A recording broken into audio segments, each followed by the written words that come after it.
नमस्कार दोस्तों, कैसे हैं आप सभी। उम्मीद कर रहा हूं अच्छे होंगे। डेफिनेटली अभी जनवरी में आपकी अध्यापक भर्ती परीक्षा है और इस समय हालांकि मैं वीडियो बनाना नहीं चाह रहा था, लेकिन जो नए स्टूडेंट हैं या फिर ऐसे स्टूडेंट जिनके पास बहुत अधिक अनुभव नहीं है, उनके बहुत मैसेजेस आए कि सर इस समय डर बहुत लग रहा है और चिंता बहुत हो रही है, ओवर थिंकिंग टाइप। और चूंकि अब परीक्षा को 15-20 दिन का समय शेष बचा है, तो ऐसी स्थिति में ये मनोदशा ठीक नहीं है।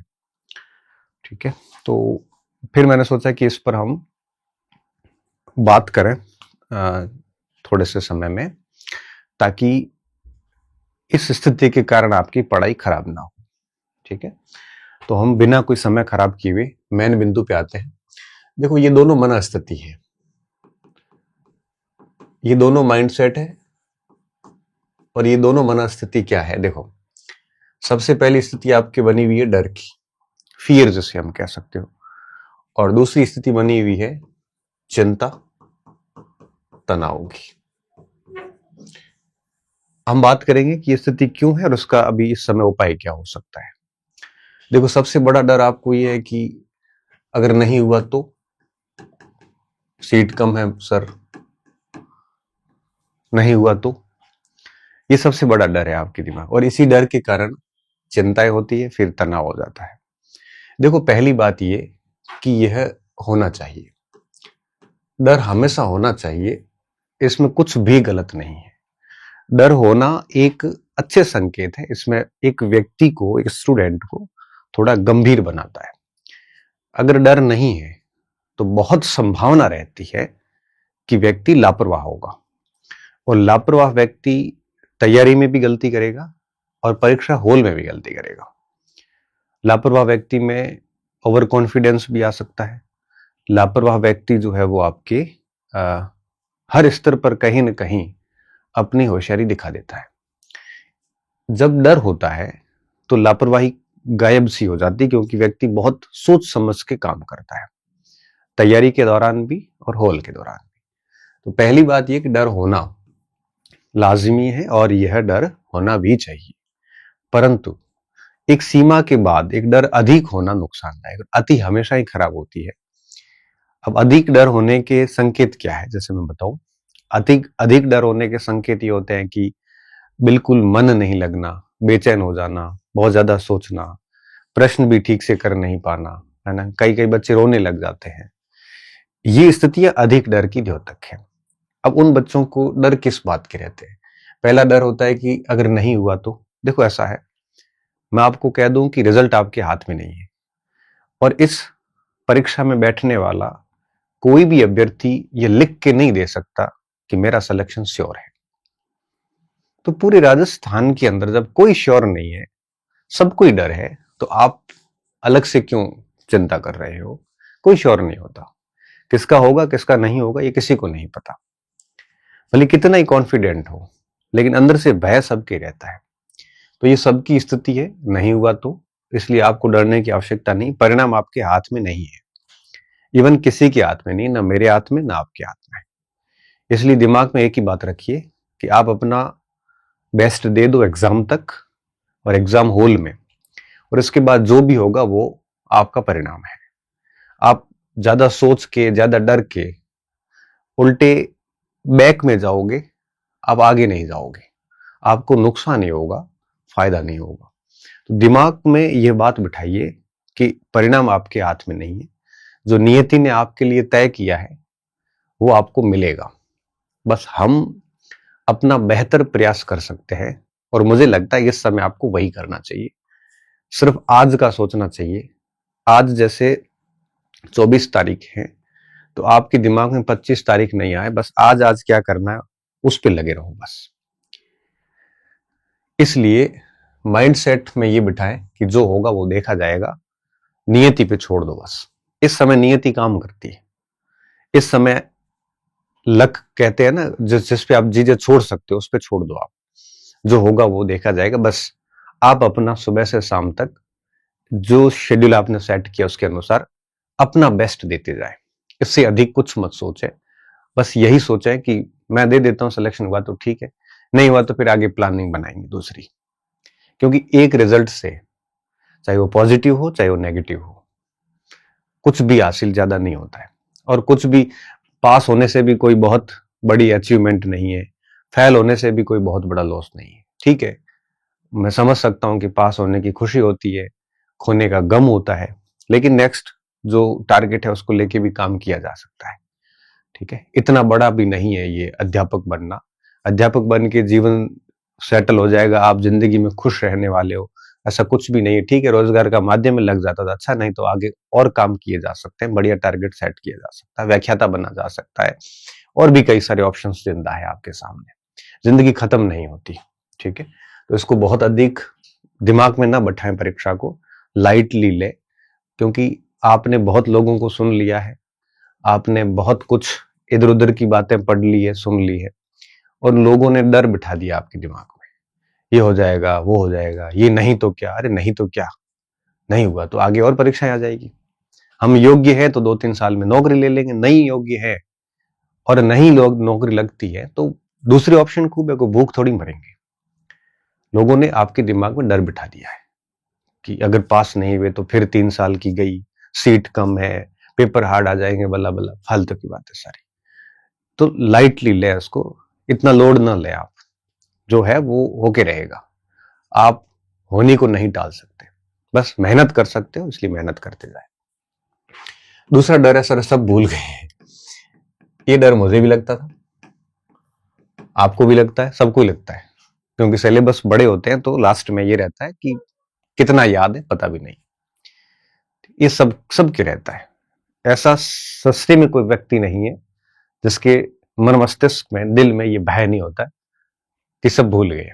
इसका एक ही तरीका, जब ये लगने लगे तो 20-50, 20-30 सवाल आप लेके किसी भी किताब से हल करना शुरू कर दो, और 10-20-30 सवाल हल करोगे तो ये डर गायब हो जाएगा। फिर लगेगा हाँ मुझे आता तो है, ऐसी बात नहीं मुझे बिल्कुल नहीं आता।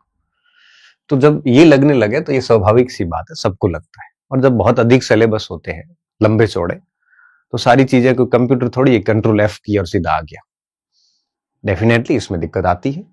और जब ऐसा लगे तो 20-25-30-50 सवाल सॉल्यूशन कर लो, कहीं समस्या नहीं आएगी, आपको वापस कॉन्फिडेंस आना शुरू होगा। तीसरा डर ये होता है कि मैंने जो पेपर पढ़ा है, कि जो मैंने सामग्री पढ़ी है उससे पेपर नहीं आया तो। देखो, आपकी जो सामग्री है राजस्थान पूरे की सेम सामग्री है। कैसे? आपने गाइड पढ़ी है, किसी ने दूसरी गाइड पढ़ी हुई, मसाला सब में सेम है, एक दूसरे ने कॉपी किया है। ठीक है, किसी ने 5% एक्स्ट्रा लिखा होगा, किसी ने 2% कम लिखा होगा, अल्टीमेटली हर सामग्री से 80-90% सवाल आ जाएंगे आपकी। कोई भी सामग्री उठा के देख लो आप। तो आप ये तो बिल्कुल ना सोचे कि आपकी सामग्री से बाहर, और जिससे बाहर निकलता है वो सबसे निकलता है। आ भी गया तो उतना माइनर बिंदु याद कोई नहीं करता है। इसलिए सामग्री के ऊपर आप बिल्कुल अविश्वास ना करें, क्योंकि आपने जब सामग्री चुनी थी तो बहुत सोच समझ के चुनी थी। अब आप भूल गए हो, चुनी उस समय की बात है, इसलिए इस चीज को लेकर तनाव ना लें, क्योंकि सामग्री कौन सी इससे महत्वपूर्ण है कि आपको याद कितना है। सेम सामग्री से कई बच्चे टॉप भी करेंगे, उसी सामग्री से कई स्टूडेंट फेल भी होंगे।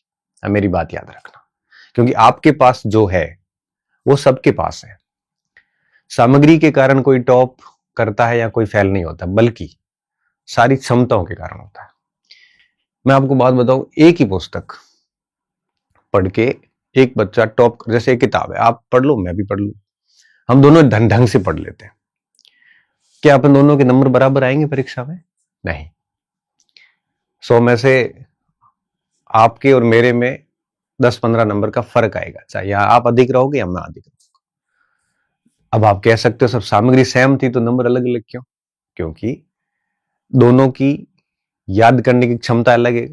हम दोनों ने अधिक, किसी ने अधिक याद किया, किसी ने कम याद हुआ है। फिर एग्जाम हॉल में पेपर करने के तरीके, आप में से एक का बेहतर होगा, एक का थोड़ा कमतर होगा। तो एक ही सामग्री पढ़कर 10 बच्चों को आप एग्जाम में बिठा दो, 10 के मार्क्स ऊपर नीचे होंगे। पूर्व ज्ञान भी मैटर करता है। इसलिए चयन के लिए, टॉप करने के लिए और फेल भी कोई होता है तो इनके लिए सामग्री महत्वपूर्ण नहीं होती, बल्कि महत्वपूर्ण ये होता है कि स्टूडेंट ने उसको कितना याद किया है और कितना बढ़िया तरीके से उसने पेपर हल किया है। ये चीजें ज्यादा मैटर करती है। सामग्री होने से क्या होता है, क्योंकि जैसे कोई किताब है, मान लो कि इसे कहते हैं कि इस किताब से 90% सवाल आते हैं, वो किताब 20,000 लोगों के पास में होगी, फिर चयन तो 40-50-100 लोगों का ही हुआ, फिर वो किताब पढ़ के भी 19,900 लोग फेल क्यों हुए, 100 ही पास क्यों हुए। अगर सामग्री अच्छी होने और 100% प्रश्न आने से अगर कोई पास होता तो वो सारे हो जाते हैं। इसलिए कहते हैं कि ये मैटर नहीं करता कि आपके पास में कौन सी सामग्री है, जो भी सामग्री है, नोट्स है, गाइड है, बुक्स है, जो भी है आपके पास में सफिशियंट है वो, बस उसको बढ़िया से याद करो।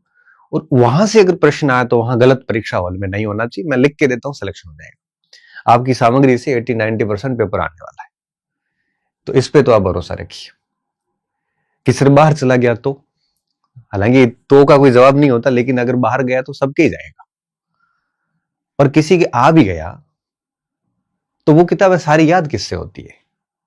इसलिए निश्चिंत रहिए आप, सामग्री सबके पास समान है। एक डर ये होता है कि अगर पेपर कठिन आ गया तो, जैसा कि हमारे सर आलोक राज ने कहा कि पेपर बहुत कठिन देंगे हम। हाँ तो कोई बात नहीं, आरपीएससी की बात ही आपको फिर मेरिट नीचे आ जाएगी। अगर पेपर कठिन होता है तो आपके लिए अकेले के लिए थोड़ी है, हमें होश नहीं गंवाना परीक्षा हॉल में। पेपर कठिन आ गया, मैं गाड़ी 500 नंबर में डाल दूं, सारे सवाल कर दूं, कुछ नहीं करना है।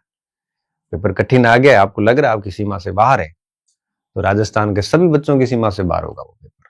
फिर तो आपने बहुत ही युक्ति संगत तरीके से ढंग से अटेंड भी कर लिया, ठीक ठीक क्वालिफाई हो गए, 5-7 नंबर ऊपर लेके आ गए, तब नौकरी लग जाएगी। कठिन आएगा तो नीचे कट ऑफ नीचे आएगी। 80% वाली जो कट ऑफ है ये 55-60 पे आएगी।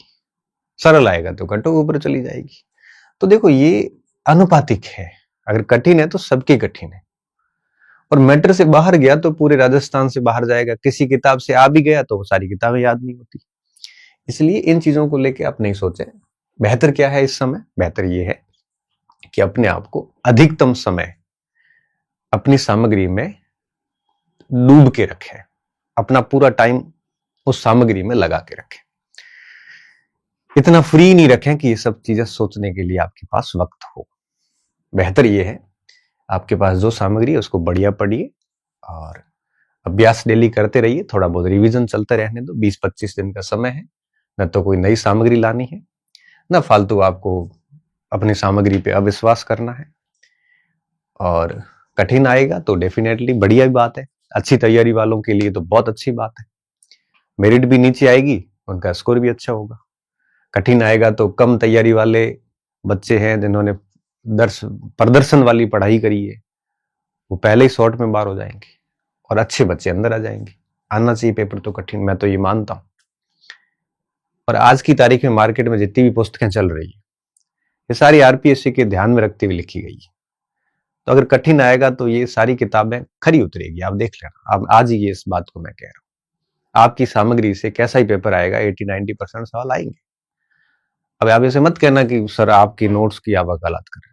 मैंने नोट्स भी जारी नहीं किए हैं अध्यापक के, मैं सिर्फ ये बात कह रहा हूं कि सच में आएंगे। आप वापस आके घर आके वाली देख लेना, और भूल गए हैं तो अभ्यास कर लो, नहीं हुआ तो जीवन में और विकल्प खूब है। ऐसा थोड़ी है एक जगह खत्म थोड़ी होता है। और अध्यापक इतनी बड़ी बात भी नहीं है कि यहां से फेल हो गए तो जीवन खत्म हो जाएगा, कुछ भी नहीं है।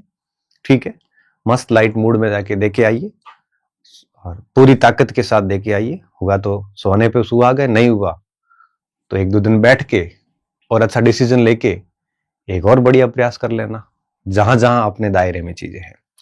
इसलिए डर अधिक नहीं रखना है, सामान्य डर है तो कोई बात नहीं, ये मनोस्थिति है और ये रहेगी। बस इसको दूर करने के ये तरीके हो सकते हैं। एक शब्द था दूसरा, चिंता और सर तनाव हो रहा है। ये सारी चीजें इनसे जुड़ी हुई थी, वैसे अलग से कुछ नहीं है। तनाव किस बात का? Over thinking. ओवर थिंकिंग किस बात की? ओवर थिंकिंग इस बात की कि अगर सर पेपर के अंदर मैं बढ़िया नहीं कर पाया तो क्यों सोच रहे हो इतना, अच्छा पढ़ा है और 10-15 मिनट पेपर अटेंड करोगे तो निश्चित तौर पे आप चीजों को कंट्रोल कर लोगे, दिक्कत नहीं आएगी। इसलिए अधिक नहीं सोचना है। दूसरा, थोड़ा सा अपने आप को इस समय एकांत रखना है। जितना आप थोड़ा एकांत रहोगे उतना दुनिया की बातें नहीं सुनोगे। ये कब आता है? जब हम दुनिया को सुनते हैं, बातें सुन के। जैसे अभी थोड़े दिन पहले board chairman Alok Raj sir ने कहा कि पेपर थोड़ा टफ करेंगे, और ठीक बात है, गलत क्या बोला उन्होंने, ठीक बोला। अब उस स्टेटमेंट को लेके इतना वायरल किया गया महानुभावों ने कि बच्चा सुन सुन के डिप्रेशन में हो जा रहा है कि मैंने तो कम पढ़ा है, पेपर ये हो जाएगा। अरे मत सोचो, इतना इतना भी टफ नहीं आएगा। जीके तो राजस्थान का ही आएगा, अब आंध्र प्रदेश का इतिहास थोड़ी आएगा उसमें। भूगोल भी राजस्थान का ही आएगा, उसमें कन्नाडा का भूगोल थोड़ी आएगा। साइकोलॉजी वगैरह सब आपके दायरे में है। अब ऐसे लोगों को सुन सुन के अगर आप इतने दृढ़ इच्छा शक्ति नहीं रखते हैं तो कृपया करके ऐसे समय एकांत पकड़ ले आप। अगर आप लोगों की बातें सुनने के बाद अगर आप अपने आप को नियंत्रित नहीं कर पाते, जब आपका अपने ऊपर ही कंट्रोल नहीं है, तो मान के चलिए कि आप कैसे दूसरों को कंट्रोल करोगे, कैसे क्लास को कंट्रोल करोगे आप। इसलिए अगर आप खुद को कंट्रोल नहीं कर पा रहे हैं तो बेसिकली आप बढ़िया रहेगा कि एकांत रहे।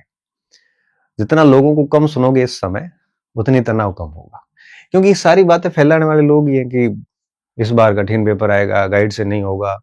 अब क्या होता है कि प्रोडक्ट बेचने के दो तरीके अर्थशास्त्र कहता है। पहला तरीका यह है कि आप सामने वाले को डरा दो, इतना डराओ उसको कि वो आपकी सामग्री खरीद लेगा। डराने का क्या तरीका है? डराने का पहला तरीका ये, कठिन कठिन सवाल की सीरीज चलाओ, कठिन सवाल आपके उसमें टेलीग्राम में अपलोड करो। कोई परीक्षा में कठिन सवाल पूछा तो उसका स्क्रीनशॉट लेके अपने ग्रुप में डालो कि ऐसे ऐसे सवाल आते हैं। जो जो अद्भुत प्रश्न है, जहां कहीं नहीं पूछे जाते, कहीं पूछे गया एक आधा तो उसको लाओ, 99 भले सरल हो वो प्रश्न लाओ, वो ग्रुप में डालो। और फिर अपनी किताब में से कुछ आया है कहीं से तो डाल दो, देखो मेरी किताब से आया है। अरे भाई क्यों बच्चों को डरा रहे हो ऐसे? अब बच्चों के मन में खौफ डाल दिया, अब बच्चे वो प्रोडक्ट लाने के लिए मजबूर हो जाते हैं। जबकि सबको पता है कि ऐसे प्रश्नों से चयन नहीं होते। चयन के लिए बाकी 90% सवाल और भी है, वो ज्यादा जरूरी है। कठिन सवाल तो वैसे बच्चा कम से कम छोड़ भी सकता है।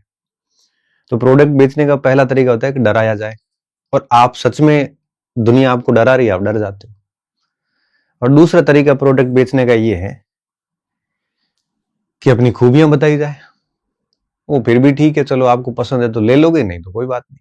तो कम से कम आप जो है इसके शिकार न बने, है ना। लोग डराते करते हैं, तो इस सामग्री के लिए लोगों ने डरा दिया, अब ये होगा वो होगा, हमारा ये है हमारा ये है। अरे कोई टेंशन वाली बात नहीं है, पेपर कठिन आएगा ये सामग्री से सीधा जुड़ा हुआ डर है। तो इस तरह से लोगों ने ये डर माहौल बनाए हैं। आप कम से कम इस माहौल का हिस्सा न बने और अपने आप को थोड़ा एकांत रखें, और दिमाग में सिर्फ एक ही बात रखें कि मैं मेरा बेस्ट दे देता हूं, बाकी परिणाम क्या रहेगा ये प्रकृति के हाथ में। मैं कहां जाऊंगा ये सारा प्रकृति के हाथ में। कोई सोच के नहीं निकलता है घर से कि मैं प्रोफेसर बन के आऊंगा, मैंने तो कभी नहीं सोचा। और कहां पहुंच गया, कैसे पहुंच गया, ये सब नियति ने सेट कर रखा था। मैं सिर्फ पढ़ रहा था, बस पढ़ने के अलावा मेरे पास और कोई काम नहीं था, मैं सिर्फ पढ़ रहा था। बाकी चीजें स्वतः होती गई आपके साथ। और पीछे भविष्य आप थोड़ा पास्ट उठा के देखना आपका, कि आपने जो सोचा वो हुआ, या जो हुआ वो आपने पहले सोचा था। इसलिए मैं कह रहा हूं कि भविष्य आपके हाथ में नहीं है, रिजल्ट आपके हाथ में नहीं है। बस शांति से पढ़ते जाइए, एकांत रखिए, बढ़िया रिवीजन करिए। अभी 15-20 दिन का टाइम है आपके पास में। एक बार घुमा दीजिए पूरा सिलेबस वापस आंखों से और अभ्यास करते रहिए। बस थोड़ा सा स्थिरता रखें, थोड़ा धैर्य रखें, थोड़ा ठहराव रखें। प्रश्न भी करें तो बड़ी शांति से करें, अच्छे से पढ़ें, उसको टाइम दें। दूसरे प्रश्न पे आए, पढ़ते वक्त भी थोड़ा ठहराव रखें। जल्दबाजी, फटाफट फटाफट, जितनी जल्दबाजी करोगे ना, ये आपके डर को दिखाती है। ये बड़ी गंदी शैली होती है। आराम से, तो इस तरह से स्थिरता के साथ, ठहराव के साथ आगे बढ़ोगे ना, तो पेपर भी बढ़िया होगा, तैयारी भी बढ़िया होगी, मनोस्थिति भी बढ़िया होगी और चीजें भी बढ़िया चलेगी। जल्दबाजी से, हाथ में हेलमेट है फिर भी हम हेलमेट ढूंढते हैं। जल्दबाजी में हाथ में पेन है फिर भी हम पेन ढूंढ रहे, मेरा पेन कहां गया। जल्दबाजी के अंदर चीजें आपके पास होते हुए भी आपको दिखती नहीं। इसलिए स्थिर रहे, शांति से काम करें। खूब टाइम है आपके पास, थोड़ा व्यवस्थित तरीके से चीजें करें, तो डर और तनाव की चीजें नहीं है। और ये काम करोगे, जैसा मैंने अभी बताया आपको, इस पे काम करोगे तो निश्चित तौर पे आप इस डर और तनाव से बाहर आएंगे। ठीक है, बहुत बहुत धन्यवाद विद्यार्थियों। अच्छे रहिए, मस्त रहिए और बिना भय और तनाव के अच्छे से पढ़िए। परिणाम आपके हाथ में नहीं है, सिर्फ आज का मिनट आपके हाथ में है, उसको बढ़िया से यूटिलाइज कीजिए। बाकी जो आपकी नियति में है वो आपको मिल के रहेगा। आप सिर्फ मेहनत कर सकते हैं, उस पर आप बढ़िया से काम कीजिए। धन्यवाद।